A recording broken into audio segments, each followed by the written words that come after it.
आज की कहानी किसी कल्पना पर नहीं, बल्कि एक ऐसी घटना पर आधारित है जिसे सुनने के बाद आप अकेला सोना पसंद नहीं करेंगे। मैं हूं सचिन और आप देख रहे हैं मिडनाइट कहानियाँ बाय सचिन। तो लाइट्स बैंड कीजिए, हेडफोन्स लगाइए और तैयार हो जाइए एक और खौफनाक सफ़र के लिए। एमिटीविल का भयावह घर, एक सच्ची घटना जिसने दुनिया को हिला दिया। न्यूयॉर्क राज्य के लॉन्ग आइलैंड पर बसा एक शांत सा कस्बा एमिटीविल। बाहर से यह जगह सामान्य, शांत और सुंदर दिखती है, लेकिन 112 ओशन एवेन्यू पर स्थित एक घर ने 20वीं सदी के सबसे चर्चित और दस्तावेजित हॉन्टेड केस का रूप ले लिया। यह केवल एक भूतिया कहानी नहीं, बल्कि हत्या, भय, मानसिक टूटन और रहस्यमयी घटनाओं का ऐसा सिलसिला है जिसने आज तक लोगों को बांध रखा है। 13 नवंबर 1974। वह रात 13 नवंबर 1974 की रात 23 वर्षीय रोनाल्ड डेफियो जूनियर ने अपने ही परिवार के 6 सदस्यों की गोली मारकर हत्या कर दी। उसने अपने माता पिता और 4 भाई बहनों को उनके बिस्तरों पर सोते हुए मार डाला। सबसे अजीब बात, पड़ोसियों ने कोई चीख, कोई संघर्ष की आवाज़ नहीं सुनी। जब पुलिस ने उससे पूछा क्यों, तो उसका जवाब था, आवाज़ें मुझे ऐसा करने को कह रही थीं। मुकदमे में उसने कई कहानियाँ बदलीं, कभी माफिया, कभी आत्मरक्षा, लेकिन अंततः उसे उम्र कैद की सज़ा मिली। घर खाली हो गया, लेकिन कहानी यहीं ख़त्म नहीं हुई। लुट्स परिवार का आगमन दिसंबर 1975 में। जॉर्ज लुट्स और कैथी लुट्स ने यह घर बेहद कम कीमत पर खरीद लिया। उन्हें पहले से पता था कि यहाँ हत्या हुई थी, लेकिन उन्होंने सोचा अतीत अतीत होता है। शुरुआत के कुछ दिन सामान्य रहे, फिर अजीब घटनाएं शुरू हुईं। 3:15 AM, डर की शुरुआत।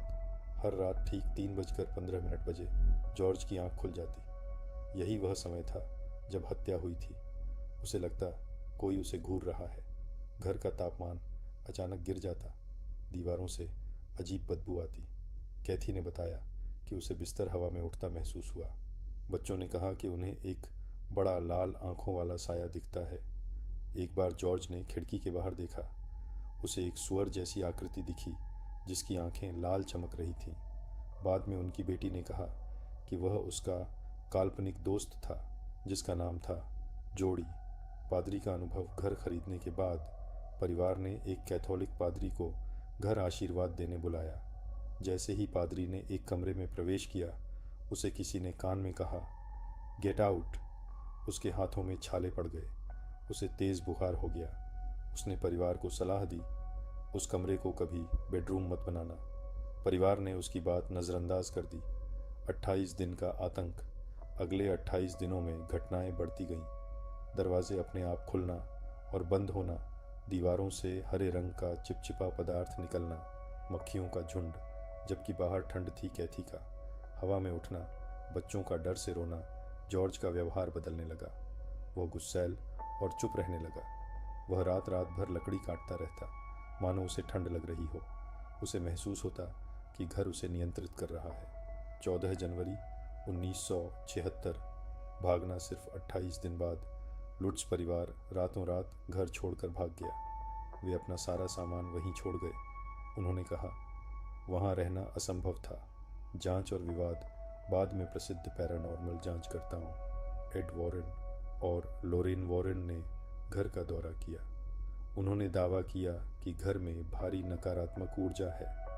फोटोग्राफ में एक छोटे लड़के जैसी आकृति कैद हुई जिसे लोग डेफियो के मारे गए बेटे से जोड़ते हैं, लेकिन संदेहवादी कहते हैं यह सब एक झूठ था, किताब और फिल्म बेचने के लिए।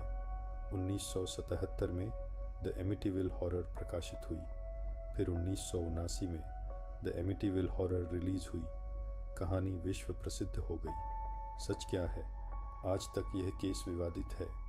कुछ लोग मानते हैं कि लुट्स परिवार ने आर्थिक लाभ के लिए कहानी गढ़ी। कुछ कहते हैं कि हत्या की ऊर्जा ने घर को अभिशप्त कर दिया। लेकिन एक तथ्य अटल है, घर में हुई हत्याएं वास्तविक थीं और 28 दिनों का उनका अनुभव, चाहे मनोवैज्ञानिक हो या अलौकिक, इतिहास का हिस्सा बन चुका है। आखिरी सवाल, क्या सच में कोई बुरी शक्ति वहाँ थी, या अपराध की भयावह स्मृति ने घर को भूतिया बना दिया? कभी कभी असली डर भूत नहीं होते, बल्कि इंसान की हिंसा होती है।